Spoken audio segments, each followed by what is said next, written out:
Morning बच्चों सबको। आज मैं नया टॉपिक और बहुत ही इम्पॉर्टेंट टॉपिक लेके आया हूँ बेटे, गास थ्योरम। अब तक हम लोग जितनी टॉपिक पढ़े उन टॉपिक में सबसे अच्छी टॉपिक और इम्पॉर्टेंट टॉपिक कंपटीशन नेचर से दृश्य से अच्छा टॉपिक है। टॉपिक का नाम बेटे है गास लॉ। अब आप सोचोगे सर गास लॉ क्यों हमको आप पढ़ा रहे हैं इलेक्ट्रोस्टैटिक में। बेटे ऐसा था कि कूलाम फोर्स से इलेक्ट्रिक फील्ड निकालते हैं आप, कूलाम फोर्स से इलेक्ट्रिक फील्ड निकालते हैं, तो गास लॉ से भी इलेक्ट्रिक फील्ड निकाल सकते हैं। तो आप कह सकते हैं Gauss law is alternative of Coulomb's law. Gauss law is the alternative of Coulomb's law. Coulomb's law Gauss law का अल्टरनेटिव है।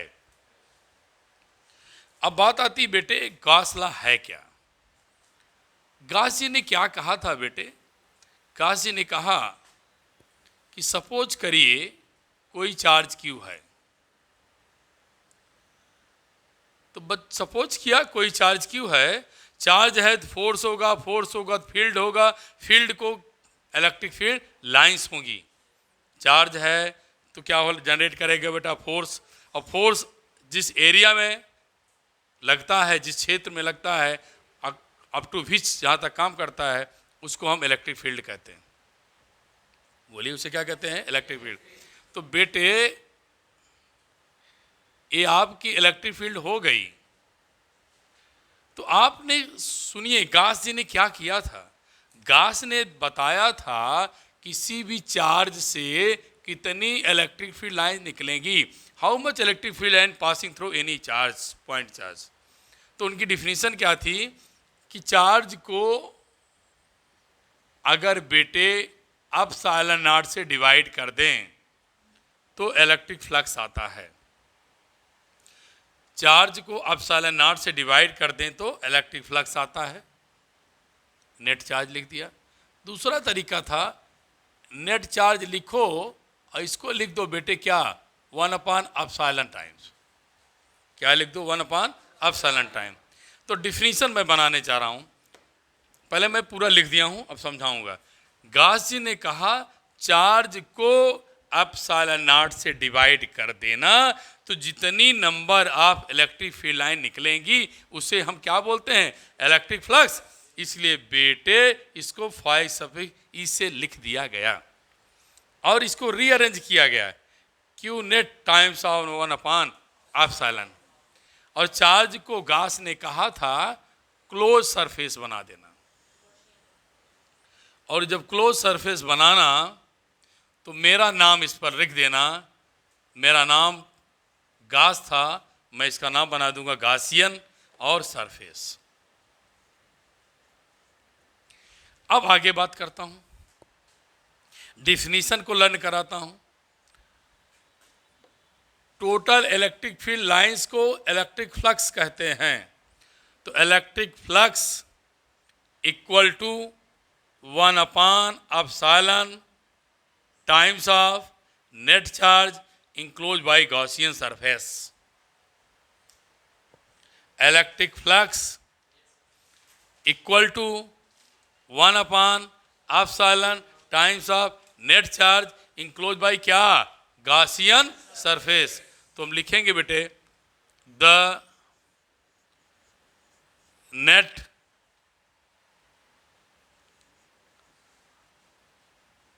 electric flux, net electric flux through any closed surface is equal to the 1/एप्सिलॉन times of net charge enclosed by Gaussian surface. बेटे शायद मैं आपको समझा पाया क्या? Total number of electric field lines means total net flux, total net flux through any closed surface is total electric flux through any closed surface is 1 upon epsilon times of net charge q is closed by Gaussian surface। याद हो गया होगा definition? याद हुआ बेटे? नहीं याद हुआ? याद हो गया? अब इसको अरेंज करेंगे कैसे बेटे?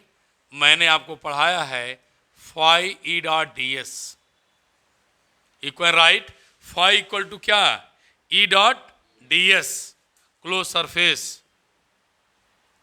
Equal to Q net upon बेटे क्या? एप्सिलॉन।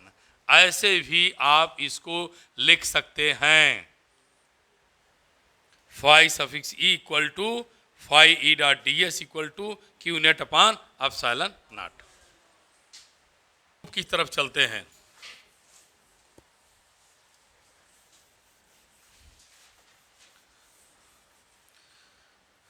अब मैं बेटे प्रूव करूंगा Gaussian theorem.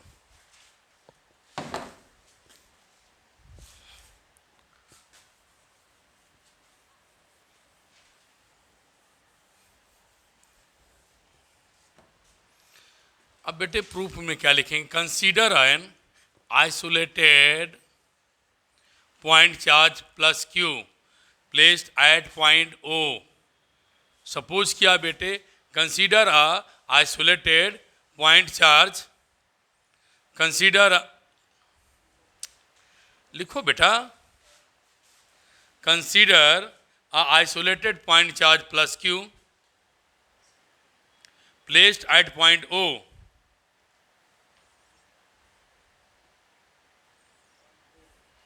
SB a sphere, SB a sphere of radius small r, SB the sphere of radius small r around the charge q, around the charge q is called Gaussian surface, is called Gaussian surface।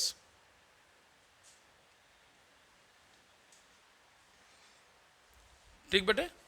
अब suppose करिए बेटे, मैंने area vector ले लिया।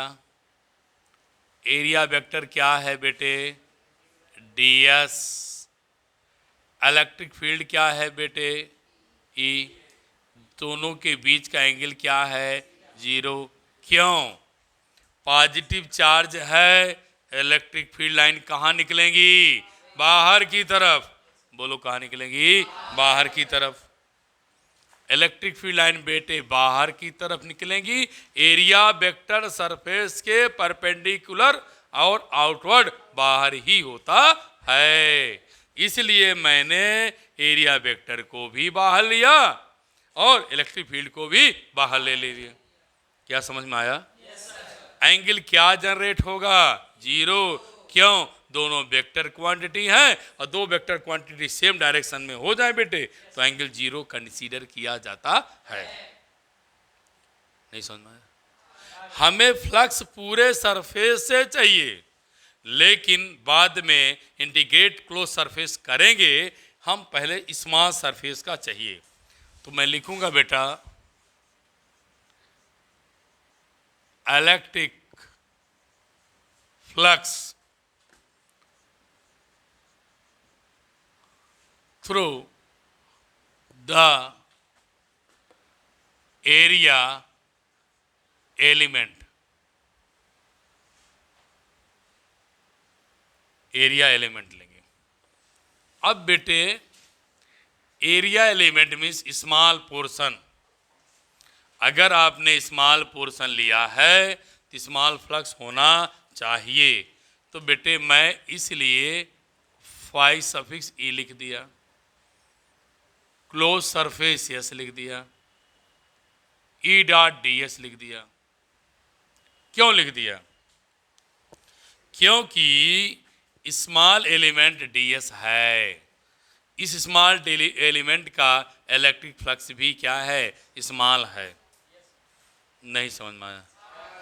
बेटे हमारे बेटियां समझ रहे होंगे, बेटा डाट हटाएंगे तो क्या पाते हैं? आवाज नहीं आई। हाँ, क्या पाया? Cos theta. एंगल सेम है, थीटा एंगल क्या पाए? 0। कॉस 0 की वैल्यू 1। कॉस 0 वैल्यू क्या हो गई? 1। अब मेरे बच्चे जो वैल्यू पा रहे हैं इलेक्ट्रिक फ्लक्स, वो स्मॉल एलिमेंट पोर्शन का है। किसका है बेटे? स्मॉल एलिमेंट पोर्शन का है। क्योंकि कॉस 0 वैल्यू कितनी आ गई? 1 आ गई। समझ में आ रहा है? अब आपको क्या चाहिए? Electric field. चार्ज क्यू है, सरफेस स्फीयर की रेडियस क्या है? आर। बेटे प्लस चार्ज से आर दूरी पर, आर डिस्टेंस पर इलेक्ट्रिक फील्ड फॉर्मूला क्या होता है? Equal to 1/4 pi epsilon charge upon distance का square. Electric field at point P due to point charge Q 1/4 pi epsilon not Q upon क्या? R square. नहीं समझ में आया? Put the value. अब बेटे phi suffix S close surface 1/4 pi epsilon not Q upon R square D S. अब बेटे हमें चाहिए total electric flux. Total flux, total electric flux phi suffix E, total flux phi suffix E indicate phi suffix E. Constant value को बाहर कर लीजिए, 4 pi epsilon not Q upon constant. Close surface क्या मिलेगा बेटा? D S. फिर बेटे 1 क्या? 4 pi epsilon not Q upon R square. Close surface क्या एरिया क्या आएगी? 4 पाई आर स्क्वायर। बेटे कैंसिल कर दो तो क्या बचेगा? क्यू अपॉन क्या? Epsilon nought. क्या बचेगा? Q upon epsilon nought. तो मैं आपको प्रूफ करके दिखा दिया क्या? Phi suffix equal to Q upon epsilon nought. अब ये बेटे केस देखें। पहली बात आप ध्यान से देखें, फाई सफिक्स ई बेटे मैं क्यू अपॉन एप्सिलॉन नॉट पाया, मेरा इलेक्ट्रिक फील्ड के टर्म में रेडियस डिलीट हो गया, सरफेस एरिया के टर्म से आर डिलीट हो गया, सब कुछ काट करके चार्ज अपॉन एप्सिलॉन नॉट पाया। It means flux independs upon shape and size. बेटे ध्यान से सुनना, मैं बोर्ड का न्यूमेरिकल बता रहा हूं। शेप एंड साइज, इसका इट मीन्स इलेक्ट्रिक फ्लक्स पर कोई इफेक्ट नहीं पड़ेगा। अगर आप शेप को घटा दें और शेप को छोटा कर दें, स्फीयर को बड़ा ले लें, स्फीयर को छोटा ले लें, कोई इफेक्ट नहीं पड़ेगा शेप साइज पर। क्यों? क्योंकि गासियन गास थ्योरम में हमारा जो एक्सप्रेशन आता है वह रेडियस पर डिपेंड नहीं करता है। पहली केस। अब इस सिस्टम को मीडियम में प्लेस कर दिया जाए, प्लेस्ड इन मीडियम। बेटे अगर लास्ट मेरे लेक्चर आपने नहीं देखा है, शायद ही आपको समझ में आएगा, लेकिन मैं लिख रहा हूँ, समझा रहा हूँ, शायद आप समझ जाएं। जब मैं मीडियम में प्लेस करूँगा तो मीडियम के लिए एप्सिलॉन नॉट नहीं रहता। केवल एप्सिलॉन नॉट ही ना हो करके एप्सिलॉन हो जाता है। मतलब एप्सिलॉन नॉट से वैल्यू क्या हो जाती है? एप्सिलॉन। इसलिए बेटे मैंने यहाँ पे एप्सिलॉन लिखा, क्यों? मीडियम। चल बेटे, के इक्वल टू एप्सिलॉन अपॉन क्या पढ़े हैं? Epsilon not. भैया एप्सिलॉन नॉट क्या हो जाएगा? एप्सिलॉन नॉट क्या? के। तो बेटे बेटियां ध्यान दें, बेटा क्या मैं ऐसा लिख सकता हूं? बोलिए। तो आप इतनी वैल्यू को क्या कहना चाहेंगे कि flux in air, flux in air upon क्या मिलेगा? के। इट मीन्स अगर मैं फ्लक्स को मीडियम चेंज करके कंसीडर करूंगा तो मेरी इलेक्ट्रिक फील्ड की वैल्यू भी इंक्रीज और डिक्रीज करेगी।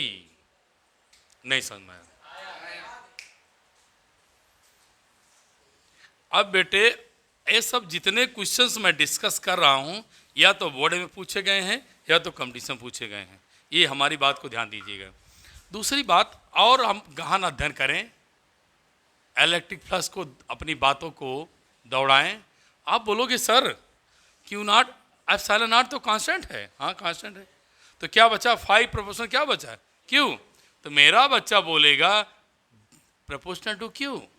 It means if increase the value of Q, यदि क्यू की वैल्यू बढ़ाओगे then increase the value of total number of electric field lines. नहीं समझ में आया बेटे? दूसरी बात, यह बेटे Gaussian surface valid only close surface, किसी प्रकार का शेप हो लेकिन कैसा सरफेस हो? क्लोज। ये भी पूछा गया है, मैं लिख दे रहा हूं। इट इज, आप लोग भी लिखें, it is valid for closed surface of any shape. अब बेटे आइए थर्ड पॉइंट पर देखें।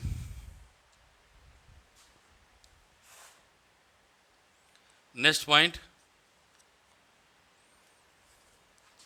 नेक्स्ट पॉइंट क्या है बेटे? इट इज वैलिड फॉर, पहला स्टेशनरी ऑर्बिट, स्टेशनरी चार्ज यार ऑर्बिट बोलते हैं। कैसा चार्ज होना चाहिए? स्टेशनरी ऑर्बिट बेटा, as well as rapidly moving. ऐसा आप कहीं जल्दी पाएंगे नहीं। कैसा मूव होना चाहिए? Rapidly, rapidly moving charge. Rest as well as rapidly moving charge. Charge rest भी हो सकता है और रैपिडली मूविंग चार्ज होना चाहिए। और क्लोज सरफेस हो, कोई भी सरफेस हो लेकिन कैसा हो? क्लोज हो। और फ्लक्स इसके प्रोपोर्शनल हो गया कि चार्ज के। अब नेक्स्ट पॉइंट इसी में आते हैं बेटे हम। अभी मैं इसी के काजेस देख रहा हूं, जो कि आपको मैं बताया पहले ही कि मैं बहुत अच्छे इंपॉर्टेंट टॉपिक्स को आज देख रहा हूं।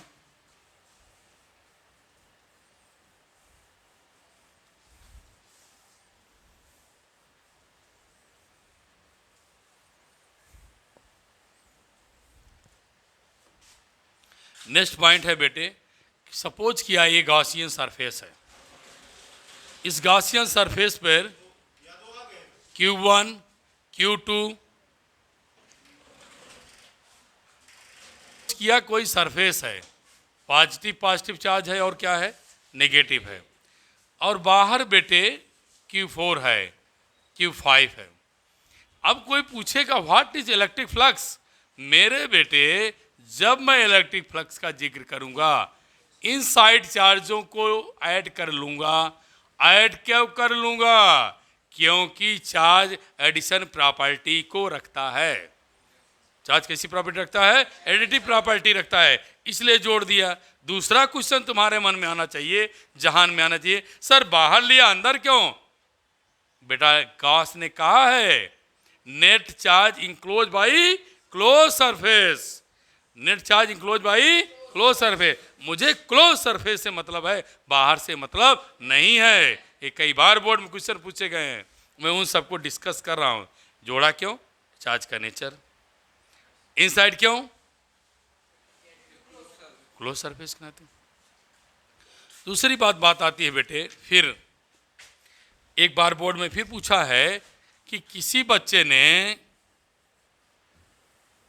इस गॉसियन सरफेस के इनसाइड इक्वल और अपोजिट चार्ज कर दिया। क्या चार्ज कर दिया? इक्वल और अपोजिट। तो भैया हमारे बताएं टोटल चार्ज क्या होगा? टोटल चार्ज क्या होगा? बोलो, प्लस माइनस क्या हो जाएगा? फ्लक्स क्या मिलेगा? फ्लक्स बेटे क्या बताए? जीरो। सच बात आपकी है, जीरो होगा, क्योंकि चार्ज जब जीरो होगा इलेक्ट्रिक फील्ड लाइंस कहाँ निकलेगी? फ्लक्स भी जीरो हो गया। Next point, Gaussian theorem give the relation between, किसके बीच रिलेशन देता है बेटा? E एंड Q के बीच देता है।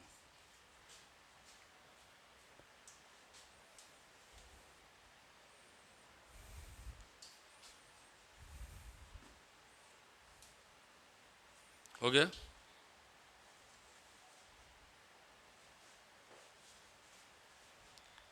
लास्ट बेटे टॉपिक,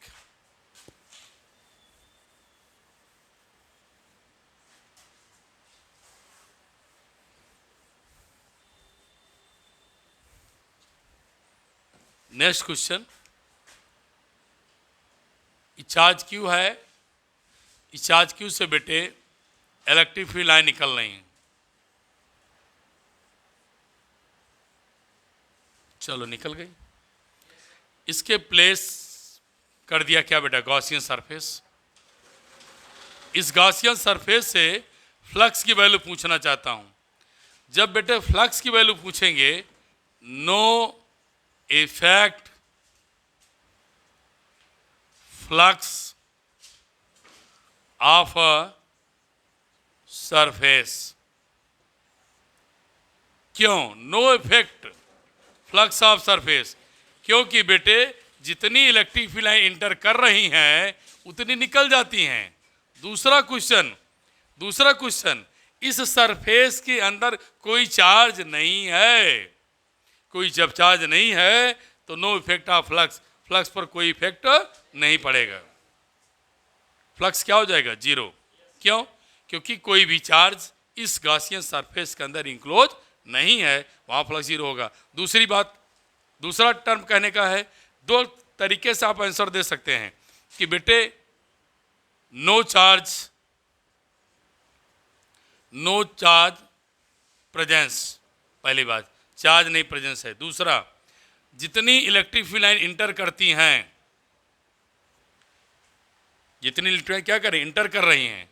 बोलो बेटा, इंटर करती हैं उतनी इलेक्ट्रिक फील्ड क्या कर रही हैं? आउट गोइंग है। कैसी है बेटे? Out going. वैसे भी आपका फ्लक्स जीरो। जितनी इलेक्ट्रिक फील्ड इंटर करती हैं उतनी निकल जाती हैं, इसलिए फ्लक्स जीरो है। दूसरा कमेंट आप ऐसा भी कर सकते हैं, कोई वहां पर चार्ज प्रेजेंस नहीं है।